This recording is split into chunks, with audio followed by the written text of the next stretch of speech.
And I'd now like to recognize the gentleman from Georgia, Mr. Carter. Thank you, Mr. Chairman, and thank you for allowing me to wave onto this committee. Gentlemen, I don't serve on the Natural Resources Committee, but I do serve on the Energy and Commerce Committee as well as the Budget Committee. Now, let me tell you about the Energy and Commerce Committee. Just recently, I've been honored to be chosen as chair of the subcommittee on environment and critical materials and manufacturing. Well, I'll be quite honest with you. I've set a number of goals with my priorities of what I want to accomplish in the environment setting, but I haven't really thought about this until I got here. And then all of a sudden I hear about the impact that this is having on our environment. So know that you have influenced another committee of Congress to take action on things that we need to be taking action on, and that's very important. I also serve within the Energy and Commerce Committee on the Communications and Technology Committee, the subcommittee. And I understand that this is a problem, Sheriff, where we're hearing that the cartels are using the internet to get people and to bring people in to help the people across the border and to do all kind of things that we need to address Section 230 and we've known for a long time, but not because of this. This was not one of the reasons why. And we need to address that as well. On the Budget Committee that I serve on, we all know, and Mr. Mayor, I was a mayor in a former life too, and you heard Mr. Curtis say that you better be careful. They may sentence you to Congress one day, but I know the budget impact. I know the impact that this can have on the budget. I say all that to tell you that, yes, this is Natural Resources Committee, but it's much more than that. This issue is impacting all of America. I represent the entire coast of Georgia. I'm not sure you can get any further away from this area than you can where I represent. But this is a big issue for us. By profession, I'm a pharmacist. And I will tell you that the fentanyl problem, the crisis that we have in the country, killing 200 people every day, the number one killer, as the chairman told you, of adults 18 to 45. That is, you know, as a pharmacist, I was embarrassed. I made a mistake. I was in a town hall meeting, and I referred to it as fentanyl addiction.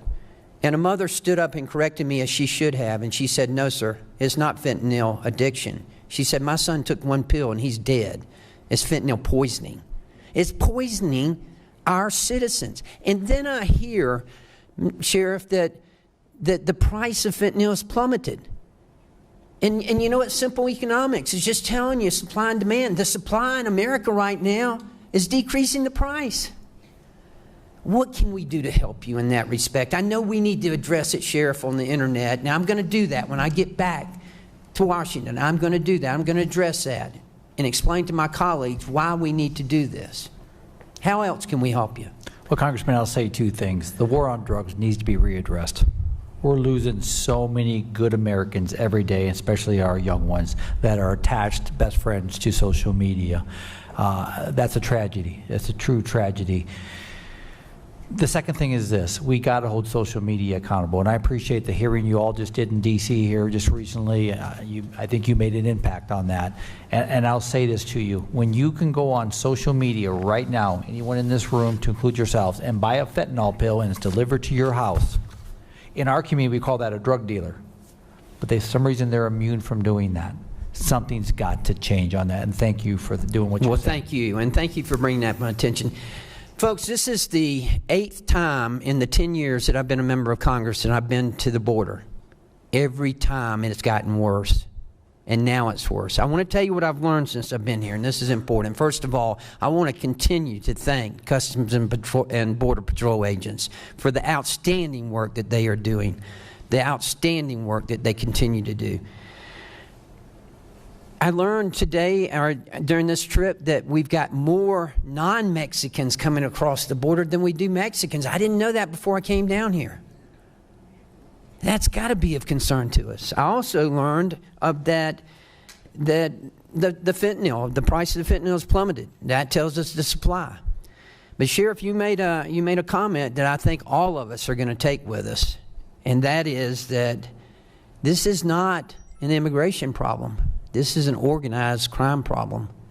And until we realize that in this country, we're not going to be able to do anything about it. We are at war with the cartel. And we need to start acting that way and responding that way. I can't thank you all enough for what you do for our country. Thank you, Mr. Chilton. Thank you very much. Thank y'all for being here, and I yield back. The gentleman